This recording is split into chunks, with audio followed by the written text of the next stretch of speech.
pada sesi web development. Lebih tepatnya kita akan lebih ke hands-on ya terkait bagaimana sih pengembangan website yang ada di era modern dan yang paling banyak dipakai gitu di dunia industri. Nah, tentunya di sini kita akan apa namanya lebih kenal lebih dalam lah gitu terkait yang namanya React.js gitu. The one most apa namanya popular library untuk membuat website yang eh, modern lah gitu di dunia saat ini. Nah, sebelumnya di sini kita ada beberapa requirement untuk apa namanya instalasi dasar dan apa saja yang harus kita kuasai gitu ya sebelum kita masuk atau pintout ke dalam React.js. Nah, tentunya yang pertama, sebentar. Di sini saya sudah menyiapkan dua repository hands-on untuk Bapak Ibu sekalian bisa coba. Yang pertama itu nanti kita bisa untuk masuk dulu ke gimana sih untuk struktur web yang modern saat ini ya. Tentunya memakai semantik HTML, terus untuk CSS lanjutannya itu kita bisa memakai Flexbox ataupun juga Grid. Dan juga nanti bagaimana sih untuk dasar dari manipulasi dokumen objek model dari struktur website dengan menggunakan JavaScript. Nah, yang pertama di sini nanti bisa Bapak Ibu sekalian coba. Di sini ada repositori untuk semantik HTML. Untuk link GitHub-nya, di sini saya sediakan. Sebentar, satu. Lalu yang kedua ada di sini. Oke, lalu.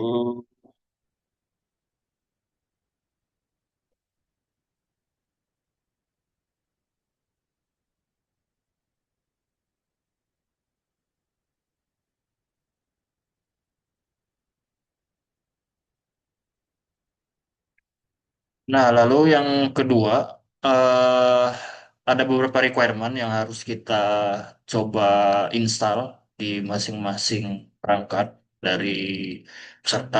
Jadi yang pertama tentunya kita karena memang React.js dan seterusnya dari back-end dan front-end-nya nanti kita memakai full ekosistem daripada Node.js.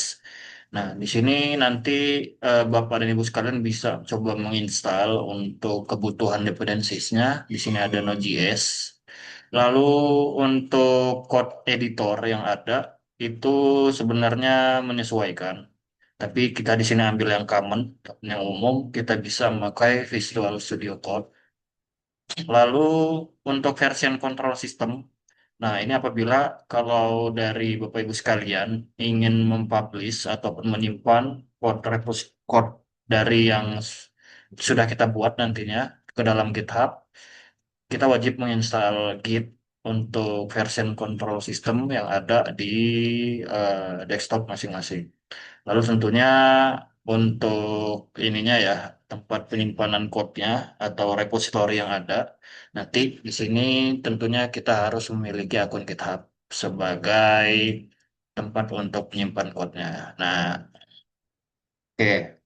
Mungkin langsung kita masuk ke apa namanya semantik HTML terlebih dahulu, Bapak Ibu sekalian, sebelum kita keep in touch ke dalam React.js.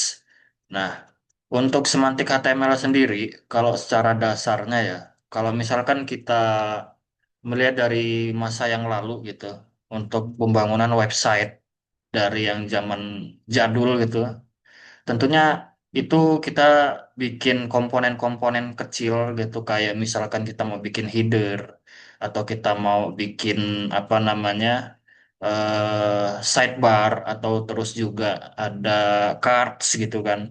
Itu biasanya masih pakai div gitu ya, atau yang commonnya itu tag div gini, tag div HTML. Nah, tentunya ini kalau kita terus gunakan, pasti kalau nanti sudah banyak code-nya sudah besar, itu akan susah kita trace kalau misalkan ada pergantian developer yang baru atau kita ingin apa namanya yang ngoding nanti beda orang gitu. Sedangkan yang ngoding lama misalnya orangnya udah beda gitu kan. Nah, jadi ya sulit di maintain lah intinya. Nah, tapi dengan updatean dari HTML5 yang terbaru itu untuk tag HTML-nya diperbarui dengan yang namanya semantic HTML Elements. Ini lebih ke penyegaran dari tag-tag yang ada. Fungsinya apa? Fungsinya itu lebih ke untuk gimana sih supaya kode ini diketahui fungsinya untuk apa. Misal, dalam sebuah struktur dasar web, itu ada header, ada navigasi, ada section, ada site, artikel, footer. Ini dasar dari tag HTML yang semantik gitu. Jadi ini lebih apa namanya bisa kita ketahui lah ini fungsinya apa gitu. Nggak semuanya jadi div. Jadi dia bisa untuk kita tracking lebih baik. Nah, contohnya gimana? Di sini saya sudah sediakan sebentar.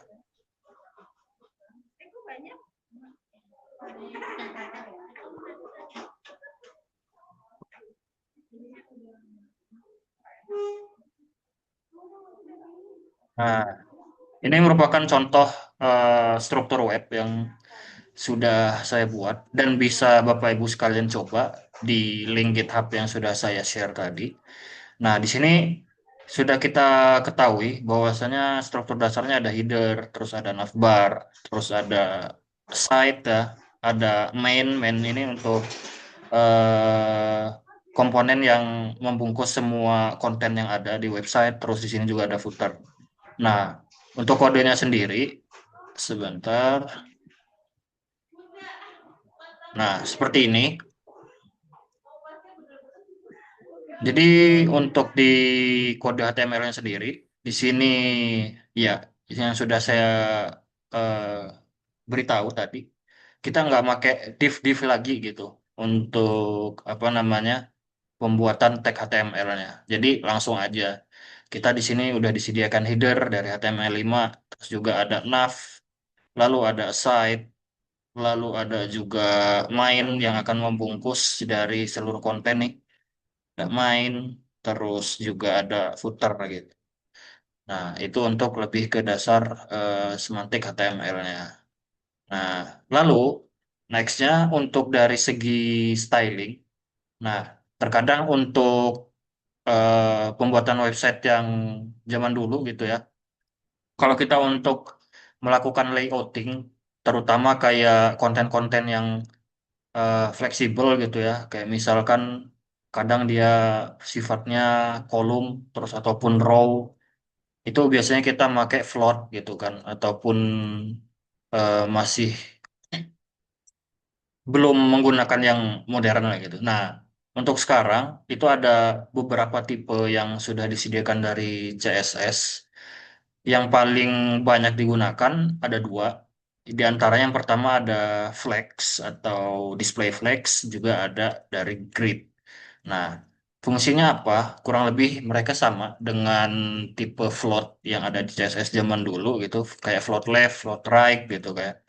Nah, tapi ini lebih memudahkan kita untuk membuat layouting. Nah, yang pertama di sini ada flex. Nah, flex ini gunanya sama untuk layouting. Nah, ini contoh dari flex dengan direction row ya atau baris. Nah, itu kayak mana sih row? Nah, di sini kalau kita lihat dari style code CSS-nya ada di bagian flex container. Nah, di sini kita lihat bahwasannya flex direction dari si konten ini dia bersifat row. Nah, untuk mendeklarasikan display flex pada sebuah kontainer HTML, di sini kita bisa buat sebuah kelas dari CSS. Di sini terdapat displaynya, kita isi saja value-nya flex. Nah, lalu untuk mengatur direction dari flex tersebut, kita bisa memberikan flex direction pada kelas CSS kita dengan value row, maka dia akan otomatis row seperti ini. Namun, Kalau kita ingin membuatnya menjadi apa namanya per kolom gitu ya, baris-baris juga gitu, ini tinggal diganti saja. Jadi kalau nah dia akan berubah nih. Jadi ada ini ya apa namanya tiga baris gitu. Nah, lalu setelah dari flex, kita juga ada grid. Grid juga hampir sama apa namanya dia untuk layouting dan juga lebih apa modern gitu ya. Grid ini dia mengambil apa namanya sistem per kolom dari browser kita yang dimana defaultnya itu ada 12 kolom. Nah, tapi di sini kita bisa memodify berdasarkan keinginan kita sendiri. Contohnya ini ada dua kolom ya gitu ya. Nah, cara pakainya gimana? Di sini cara pakainya adalah yang pertama, di sini tentunya dari kode yang sudah kita buat ada pembungkus atau kontainer yang akan wrap up dari si grid tersebut. Di sini sudah kita buat ada di sini ya div yang ini kelas grid container. Nah, di sini kita buat untuk displaynya grid. Lalu untuk nextnya, untuk membuat gimana sih kolom-kolom ini ada, di sini ada grid template columns. Nah, satu FR ini artinya apa? Artinya ini merupakan eh, apa namanya ukuran ya, dan juga jumlah kolom yang akan kita buat dari si grid tersebut. Nah, di sini kita tulis 1FR, yang dimana artinya dalam kontainer ini, kontainer display grid ini akan dibuat satu baris itu ada dua kolom. Nah, kalau misalkan kita tambah lagi satu FR, nah di sini akan dia nambah nih. Jadi di dalam satu kontainer akan ada tiga kolom satu barisnya ya. Nah, jadi kalau misalkan kita tambah lagi gitu di sini, nah dia ada nambah lagi di sini. Terus tambah lagi. Nah, jadi di satu baris dia akan dilimit menjadi tiga kolom itu kurang lebih. Nah, di sini coba kita balikin lagi ke dalam satu FR ya. Nah, lalu ada juga yang namanya grid template rows. Misalkan 200 pixel. 200 pixel. Nah, untuk grid template rows ini merupakan sebuah fungsi dari grid CSS yang digunakan untuk membuat ukuran dari baris grid tersebut. Nah, di sini kita lihat bahwasannya di sini kan ada dua ini ya, dua baris.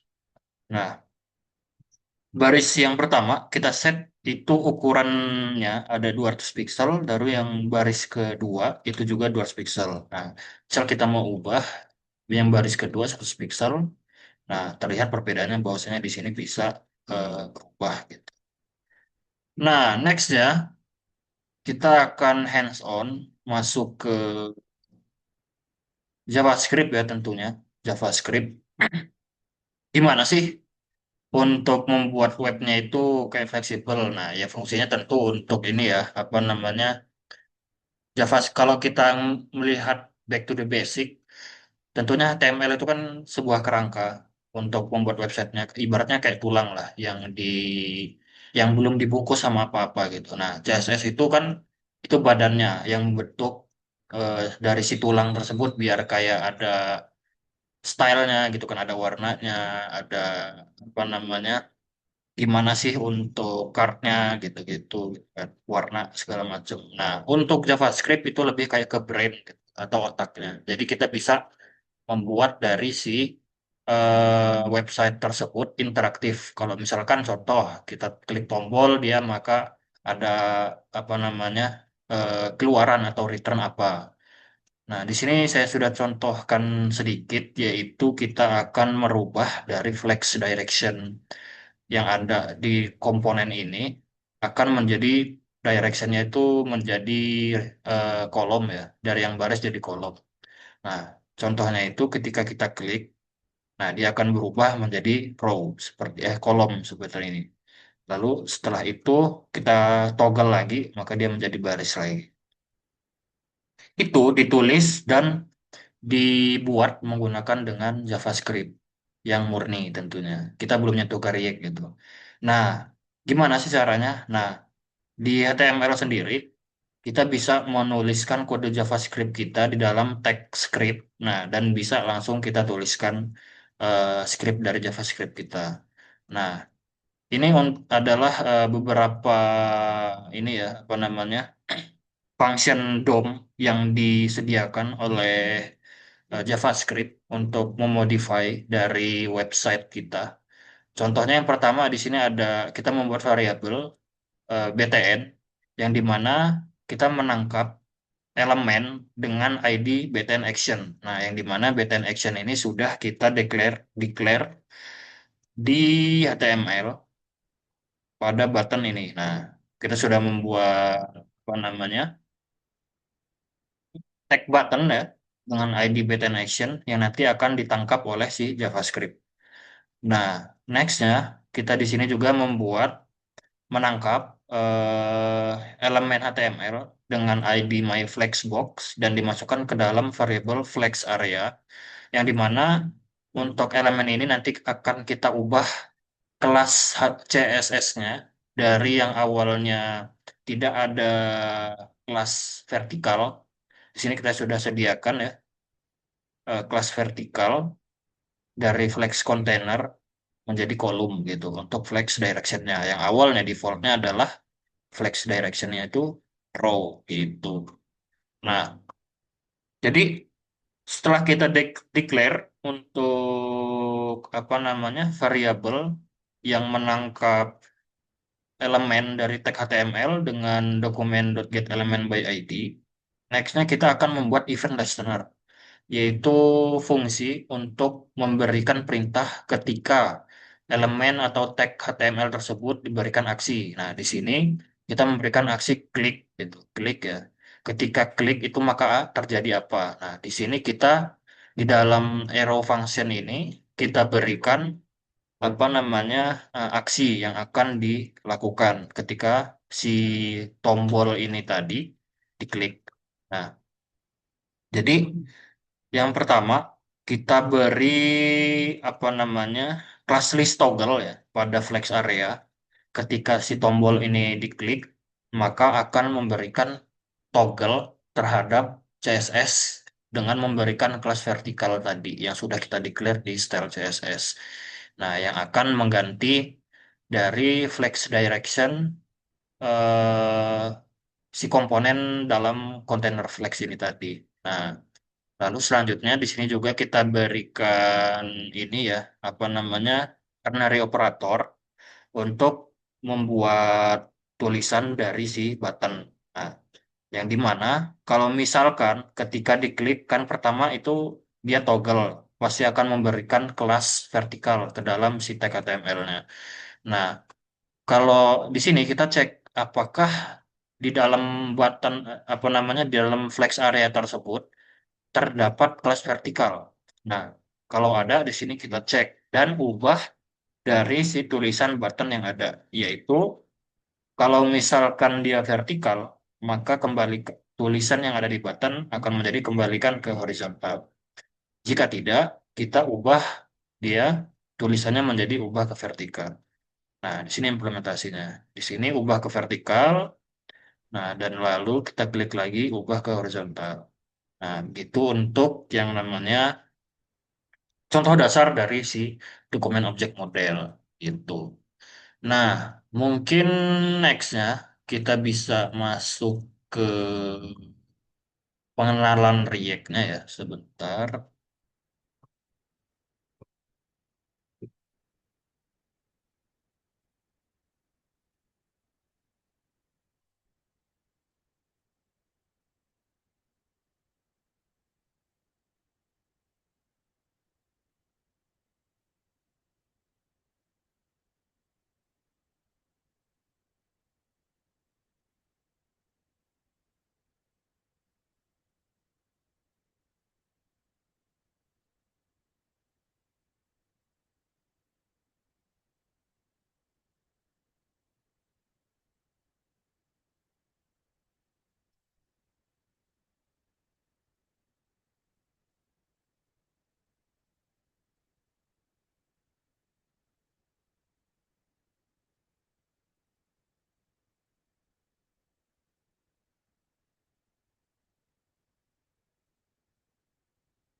Oke, sini sudah terlihat. Sebentar, saya selesai. Oke.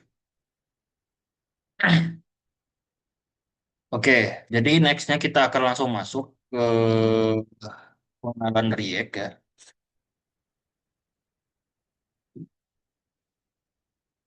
Nah, jadi di sini kita akan masuk ke framework untuk pembangunan websitenya. Nah, frameworknya itu sendiri kita menggunakan React.js ya. Nah, kalau di sini framework itu adalah sekumpulan pustaka alat kerangka kerja gitu yang menjadikan struktur dasar membangun aplikasi. Nah, tentunya kalau ada banyak untuk framework untuk membuat web. Kalau misalkan Bapak Ibu sekalian sudah pernah membuat dari zaman dulu gitu ya. Misalkan itu ada yang namanya jQuery. Terus kalau misalkan yang base-nya itu PHP adalah Laravel, terus juga ada Ruby on Rails dan macam-macam. Nah, untuk di apa namanya framework yang modern untuk kita membuat website, tentunya dengan menggunakan single page application gitu ya. Atau kalau kita misalkan buka web, itu kadang nggak ada load gitu kan, nggak ada loadnya. Nah, itu kita pakai library-library yang sudah modern. Ya, salah satunya tadi adalah React gitu. Nah, di sini ada beberapa contoh ya dari framework web development. Itu adalah Laravel yang paling terkenal tuh dari PHP, terus ada WordPress yang merupakan 40% web di dunia tuh pakai WordPress gitu. Terus ada Spring Boot, itu ada framework backend. Full stack deh, full stack ya dari Java, itu juga ada Django dari Python, ada Rails, Ruby on Rails itu dari bahasa Ruby, terus ada React.js. Nah, ini yang akan kita pelajari itu dari Java apa namanya dengan menggunakan JavaScript ataupun TypeScript. Kalau untuk lebih advance-nya itu ada Next.js. Next.js itu framework dari React.js sendiri. Jadi dia merupakan framework di atas framework. Ada Vue, terus ada Angular yang merupakan framework dari Google yang paling banyak di dunia digunakan di industri fintech gitu ya. Gitu. Nah, apa sih single page application? Itu sama seperti yang saya singgung tadi. Dia lebih ke ini ya, apa namanya, web yang dia nggak ada lotnya gitu. Kalau misalkan kita pindah halaman gitu kan, dari halaman A ke halaman B. Nah, tentunya itu akan terlihat gitu untuk perbedaannya. Kalau misalkan kita pakai framework yang masih bersifat monolitik kayak misalkan Laravel ataupun yang lebih lama lagi ada CodeIgniter gitu. Itu kalau kita pindah halaman tentunya ada load gitu kan. Nah, kalau kita pakai framework yang lebih modern kayak React, Angular atau Vue gitu, itu nggak akan ada lagi. Jadi lebih clean gitu.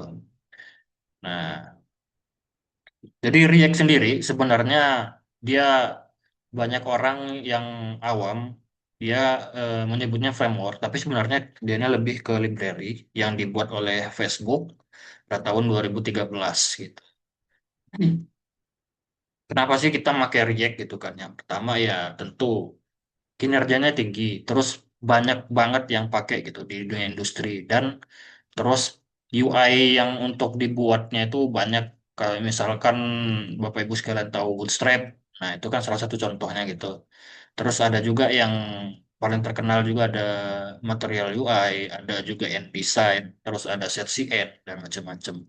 Komunitasnya sangat besar, jadi kalau misalkan kita ada kendala ataupun trouble gitu kan, kita bisa apa namanya eh, cek lagi gitu di community yang ada di React gitu. Nah, terus reusable komponen. Nah, ini salah satu hal penting banget ya di React yang dimana kita bisa memakai JSX nantinya atau JavaScript XML. Terus SEO friendly, terus ada juga virtual DOM-nya. Nah, terus di sini kita melihat statistik dari penggunaan teknologi front end web. Untuk di tahun 2002 ke atas, tentunya sampai sekarang juga gitu ya, React itu paling tinggi gitu. Kalau lihat dari chartnya. React itu masih menjadi yang paling dominan gitu di antara yang lain dari Angular, Vue, dan Svelte gitu. Nah, di sini nanti kita akan melihat bagaimana cara untuk pembuatan dari si React komponen menggunakan JSX. yang dimana konsep dasarnya itu ada props dan state ya yang paling umum gitu. State untuk bagaimana cara kita menyimpan data dari webnya, terus props itu bagaimana cara kita mentransfer data dari komponen A atau komponen induk ke komponen yang lain yang ada di bawahnya. Nah, di sini contohnya nanti nih merupakan sebuah komponen yang ada dalam React. Jadi untuk JSX itu sendiri nanti dia merupakan sebuah function ya, function JavaScript yang mereturn sebuah tag HTML. Sesederhananya seperti itu untuk membuat komponen dari React. Nah, React Hooks, React Hooks sendiri itu merupakan fungsi ya yang dibuat update besar-besaran dari versi React 16.8 ke atas. Jadi yang sebelumnya untuk kita membuat komponen dalam React itu menggunakan kelas ya kayak ya OOP banget lah gitu sebelumnya. Nah, jadi di versi 16.8 ke atas kita sudah bisa membuat React dengan function JavaScript baik menggunakan function yang biasa ataupun yang modern dengan menggunakan arrow function itu. Nah, contoh dari React Hooks yang paling banyak digunakan nih tentunya nanti ada use state untuk menyimpan data, terus ada use effect untuk men-tracking apa namanya perubahan dari data, terus ada use ref, ada use context juga yang sudah lebih advance lagi gitu. Nah, React State. Nah, state nanti ini untuk menyimpan data.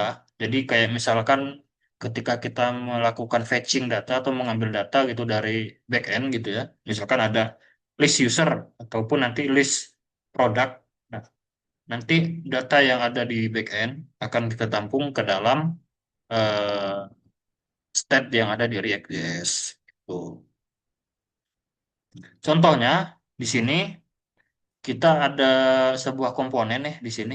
Nah, di sini kita declare sebuah function komponen dari React.js yang dimana menerapkan beberapa hooks yang disediakan. Salah satunya ada state, use state ya. Ada tentunya kalau di state itu dia ada dua apa namanya function. Nah, karena memang React.js ini apa namanya two-way data binding ya.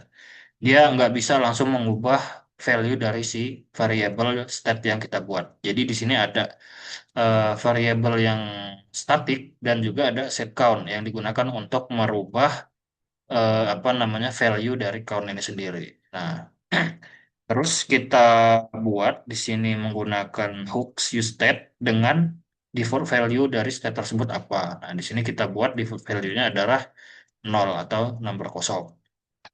Nah, di sini kita juga bisa membuat apa namanya function increment dan decrement yang akan merubah dari si value count ini tadi ketika kita melakukan klik dan mengassign function increment dan decrement ini ke dalam sebuah eh, event ya, event dari si tag button yaitu on click itu. Mungkin nanti kita akan lebih masuk ke dalam codingnya gitu. Nah, React Framework. Nah, React Framework ini yang sudah saya singgung sebelumnya tadi. Ada framework di atas framework gitu. Jadi React sendiri itu ada framework lagi itu di atasnya. Salah satunya itu ada Next.js. Ini yang SEO friendly gitu ya, tapi lumayan agak berat gitu. Terus ada Gatsby, terus ada Remix juga gitu. React Native juga ada. Nah, React Native ini digunakan untuk membuat mobile apps nih. Jadi kebanyakan sekarang di perusahaan-perusahaan itu karena developernya udah bisa React dan kalau misalkan mau rekrut developer lain yang bisa mobile yang lain misalkan kayak Flutter ataupun kayak apa namanya Kotlin gitu akan apa namanya membuat resource lagi. Nah, itu lebih dimanfaatkan untuk developer yang sudah ada yang sudah mengerti React untuk langsung bisa mendevelop mobile apps dengan menggunakan React Native gitu. Nah, gimana sih untuk membuat project React? Nah, yang pertama itu sudah saya jelaskan. Kita perlu yang namanya Node.js, itu perlu diinstal. Lalu install React-nya itu nanti di feed ya. Itu nanti coba saya tunjukkan. tersebut.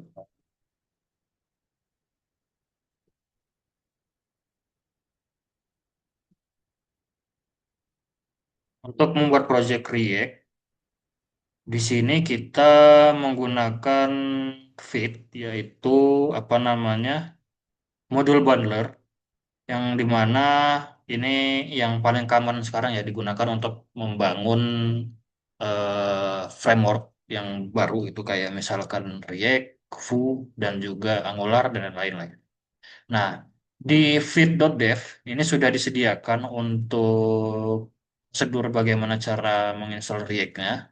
Kalau kita klik Get Started tadi, di sini kita bisa memilih nih, kita mau membuat projectnya apa.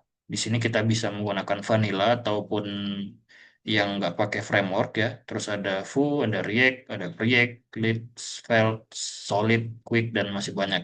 Angular juga kalau nggak salah ada. Nah, di sini kita karena mau pakai React, nanti Bapak Ibu sekalian, kalau udah menginstal Node.js ya, nanti tinggal di copy saja ini,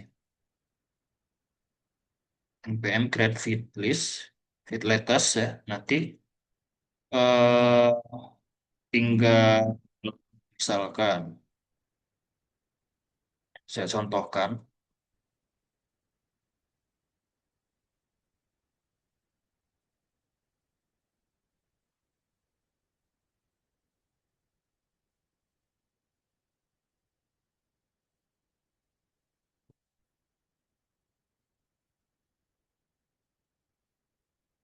Nah, nanti setelah Bapak Ibu sekalian copy untuk perintah buat projectnya menggunakan feed, di copy saja, nanti bisa langsung di paste di command line masing-masing atau CMD gitu ya kalau di Windows ataupun terminal kalau di Linux. Nanti tinggal enter saja.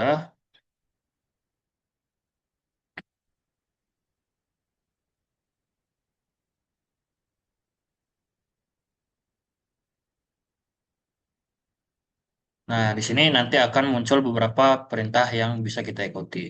Nanti ada project name yang bisa kita buat, misalkan belajar React. Nah, di sini kita bisa memilih framework yang akan kita gunakan. Kita bisa pilih React. Nah, lalu di sini kita pilih JavaScript yang masih dasar saja. Nah, ini no, yes.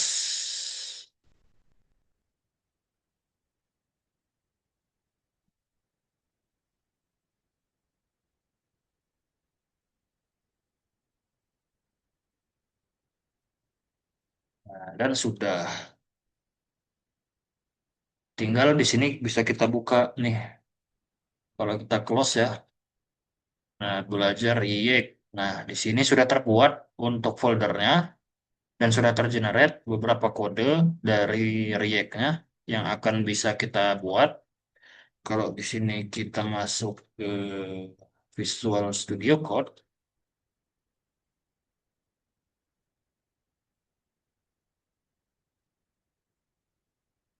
nah akan muncul yang namanya struktur folder dari project React.js kita. Di sini ada src, ada public, ada not modules. Modules ya tentunya untuk tempat di mana kalau kita install library ataupun dependencies yang diperlukan. Di sini public untuk menyimpan file statis, terus di sini ada Oh, src. maaf Mas Haji. Ya, ya. Oh, layarnya masih di slide PowerPoint, Mas. Oh, sorry, sorry, sorry. Sebentar. Oke.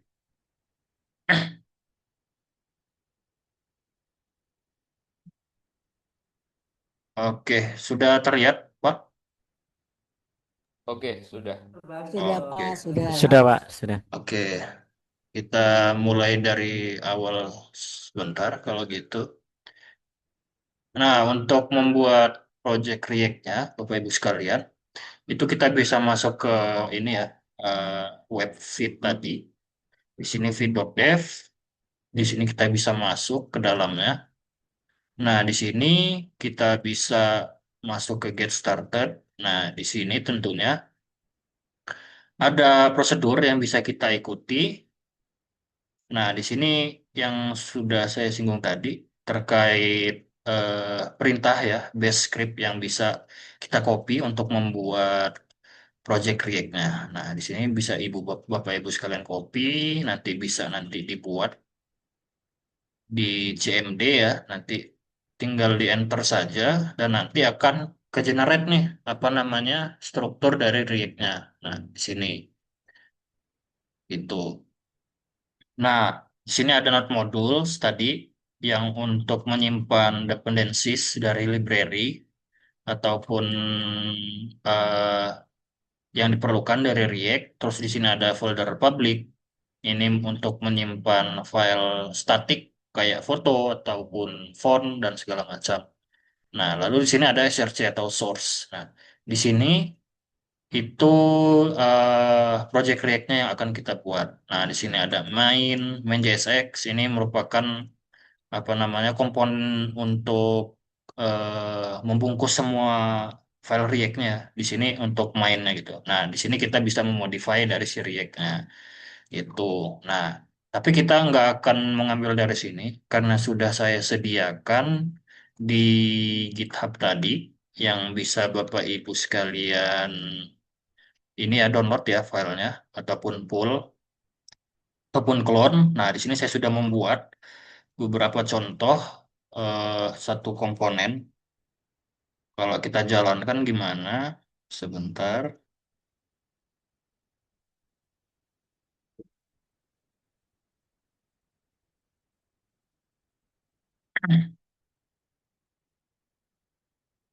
Untuk menjalankan project React dari feed sendiri, kita bisa menuliskan npm run dev gitu.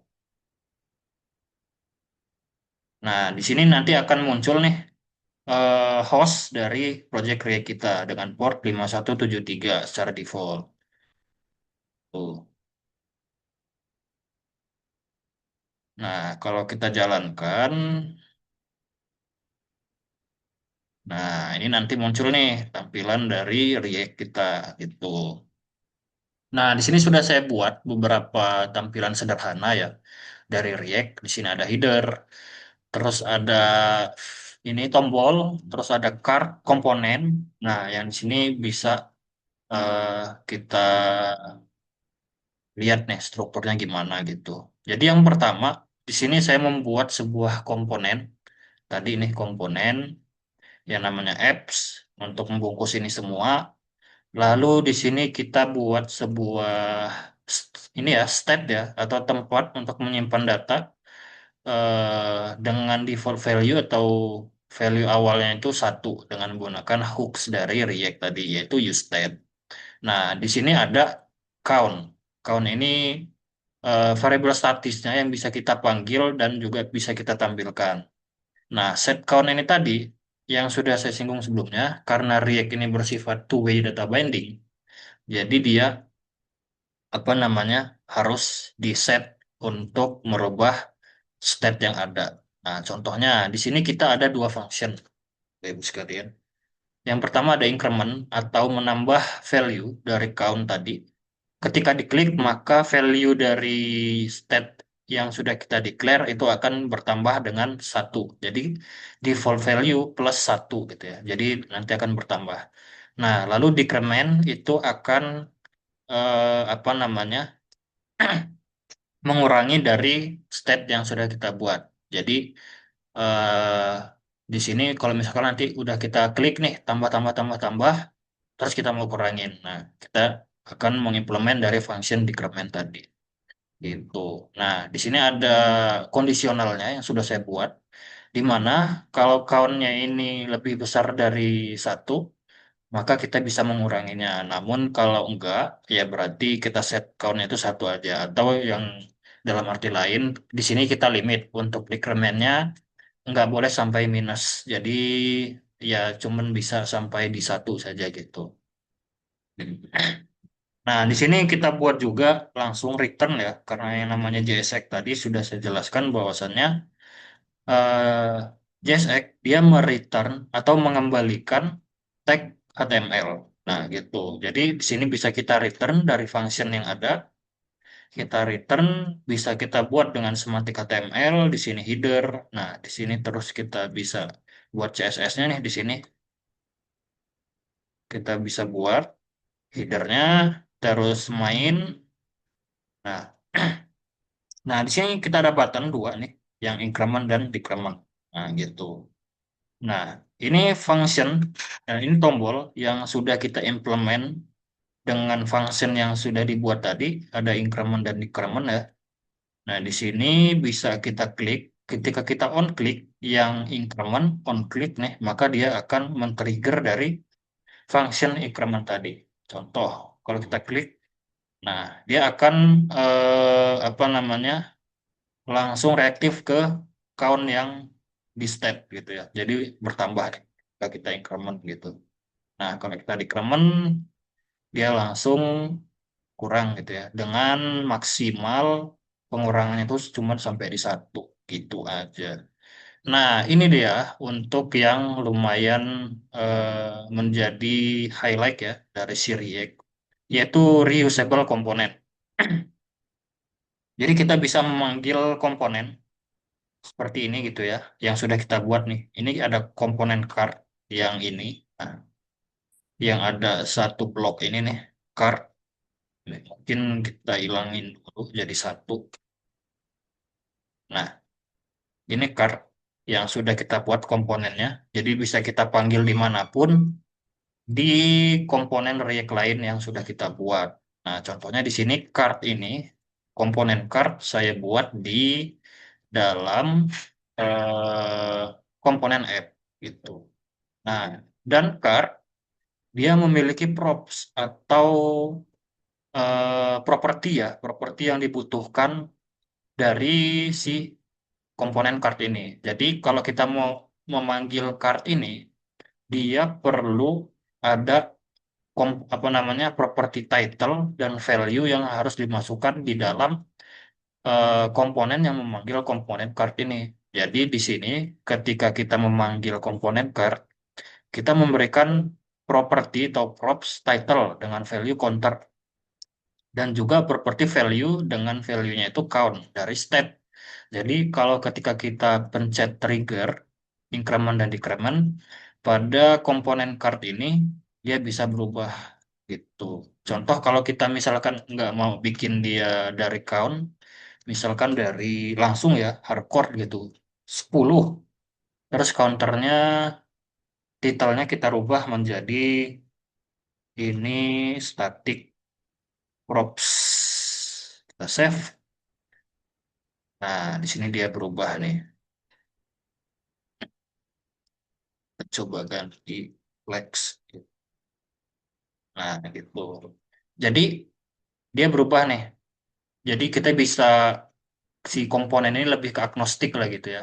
Kita bisa memasukkan apapun di dalam properti yang ada di komponen ini. Nah, jadi kalau misalnya kita increment, nah jadi yang komponen satunya doang nih yang akan berubah, yang ininya enggak karena kita beda untuk apa namanya eh, mengassign dari value yang ada di props komponen card tadi gitu kurang lebih.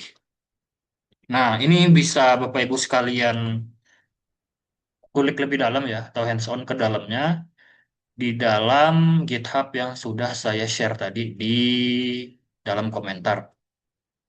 Nah, ada di sini, mana tadi ya? Ada di sini. Nah, di sini bisa Bapak Ibu sekalian clone. Kalau misalkan belum ada GitHub-nya gitu ya, itu bisa di mana ya? Download zip nih, download zip di sini. Nanti bisa dibuka langsung dari file yang sudah di-download. Gitu. Oke, mungkin untuk pada hari ini, untuk perkenalan React dengan saya, sudah selesai ya sampai dengan jam 10.45. Mungkin besok kita akan lanjut lagi mengenai hal yang lebih kompleks. Itu kita akan membahas mengenai routing atau SPA tadi nih, yang paling penting dari framework modern, yaitu perpindahan page dengan tidak load gitu ya untuk si halamannya sendiri gitu. Itu mungkin untuk nextnya bisa saya kembalikan ke moderator. Baik, terima kasih kepada Kang Aji atas materinya hari ini. Untuk Bapak Ibu, jika ada yang mau ditanyakan, bisa ditanyakan kepada Kang Aji mengenai materi, dan juga bisa mengisi daftar hadir yang sudah saya kirimkan di via chat ya, Bapak Ibu.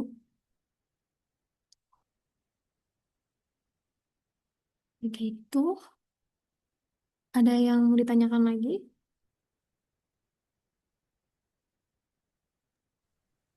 Mohon maaf, izin bertanya, Kak. Gimana, Pak? Ya, apakah ada modul tutorial dari awal ya untuk mengikuti supaya lebih memudahkan dalam proses belajarnya ya? Untuk modul tutorialnya, nanti materi yang akan disampaikan hari ini akan di-share di LMS menggunakan Oh, akun yang sudah dikirimkan ya Bapak Ibu. Bapak Ibu. oh ya, Termasuk dengan recording Zoom hari ini. oke. Nanti akan di-share di LMS. Begitu. Dan juga jika Bapak Ibu ada pertanyaan di luar dari workshop kali ini ya, karena keterbatasan waktu, nanti bisa melalui forum diskusi yang sudah kami sediakan juga di LMS-nya.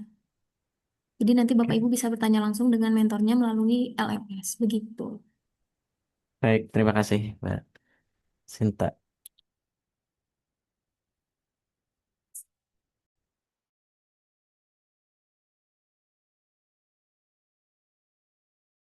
Ada lagi mungkin yang mau ditanyakan dari Ibu Ima atau Bu Sinta? Cukup, Bu. Oh, cukup. Ya.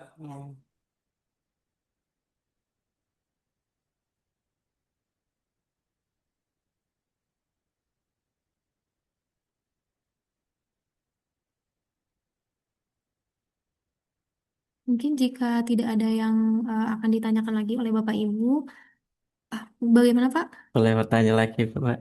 Mohon maaf, ini di luar topik ya, Mbak.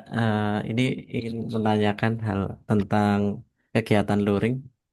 Itu kira-kira, mohon maaf, tanggalnya berapa sudah ada informasi kah apa belum ya Mbak? Soalnya dari sini saya itu domisilinya cukup jauh. Kalau misalnya pesan tiket, kalau misalnya mendadak takutnya nggak kebagian tiket kereta begitu. Untuk kegiatan luring itu sesuai jadwal yang udah saya share itu di hari kelima Pak, di hari Oh baik, Jumat.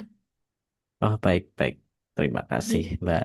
tapi untuk jam apa rundown acaranya nanti akan menyusul. Saya akan langsung update di link jadwalnya gitu. Ya terima kasih Mbak. Mohon Oke. maaf sekali. Baik. Eh, ini Ada lagi yang mau ditanyakan Bapak Ibu?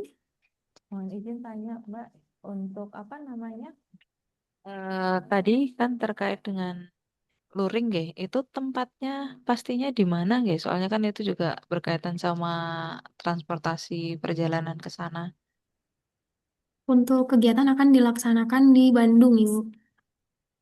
Nggih. Kalau lokasinya? Untuk lokasi detailnya nanti akan saya share di grup ya Ibu.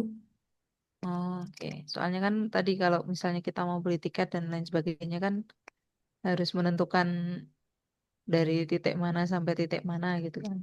Iya. Mungkin kalau misalnya naik kereta mungkin ya bisa berhentinya di stasiun Bandung gitu. Oh, stasiun Itu Bandung lebih ya, ya terdekat ya. lebih dekat. Kalau untuk antar kota lebih dekat di stasiun Bandung. Begitu. Kalau kegiatannya itu dari Jumat paginya berarti nggih? Atau bagaimana? Itu kan cuma 1 hari. Ya, untuk kegiatan kemungkinan akan dilakukan dari pagi sih Bu. Tapi untuk detailnya nanti akan saya kirimkan juga karena kan ini ada beberapa pelatihan yang lain juga ya. Oke, Jadi nanti akan menyusul jadwalnya. Jadi boleh dicek secara berkala aja atau enggak nanti saya share ketika sudah ada eh, jadwal yang fixnya ya. Maksudnya kayak jam berapanya dimulai atau selesainya jam berapa. Nanti akan saya update terusin. oke, baik. Karena kita kan luar kota nggih, kan nggak Ya, mungkin betul. dalam waktu. Maksudnya perjalanan juga setengah hari 1 harian kan tidak mungkin ini. Mohon nanti informasinya tidak mendadak ya Mbak. Baik. Atau mungkin nanti juga saya akan share kuesioner di grup tentang siapa aja yang mungkin akan mengikuti kegiatan luring. Karena kan ada beberapa juga yang tadi ya, karena kendala di luar kota, ada yang tidak bisa untuk datang. Jadi saya akan share juga kuesioner eh, bagi Bapak Ibu guru yang bisa ataupun tidak bisa mengikuti kegiatan luringnya. Oh, baik. Berarti tidak wajib nggih untuk datang ke Bandungnya. Kalau ada terkendala, sebetulnya dari kita tidak apa-apa, Bu. Karena kan lokasinya jauh-jauh juga ya. Ya, soalnya kan ya ini mohon maaf saya kan dari Jogja. Ini maksudnya kalau memungkinkan untuk boleh tidak hadir mengikuti misalnya by Zoom itu saya malah lebih ikuti itu aja. Soalnya kan itu juga cuma 1 hari, kecuali Iya, kalau betul. misalnya itu 2-3 hari di sana kan ya kita ada ininya lah apa nggak ini kalau cuma 1 hari saja kayaknya tuh agak terlalu ini soalnya jauh tempatnya. Iya, Bu. Baik. Nanti untuk selanjutnya akan saya informasikan di grup aja ya, Bu. Oke, baik, terima kasih. Baik. Mohon izin untuk Pak Mas Mas apa Pak Permana Aji Permana nggih. Ini mohon maaf karena saya kan baru baru sekali belajar tentang React ini ya. Ini nanti berarti untuk langkah-langkahnya tadi kan untuk persiapan yang harus kami siapkan di komputer kami itu apa saja nggih? Mas nggih. Maksudnya software-softwarenya atau apanya yang perlu disiapkan untuk kami bisa mempraktekkan tadi yang sudah di GitHub-nya tadi. Oke, Bu. Paling tadi ada beberapa ya list requirement atau kebutuhan yang perlu diinstal. Mungkin bisa nanti saya share untuk ininya ya, Bu ya, prosedurnya gitu yang perlu dilakukan gitu ke Teh Cynthia gitu. Nanti bisa di-share di grup mungkin untuk dibantu Teh Cynthia. Itu Bu paling nanti. Oke, baik. Terima kasih.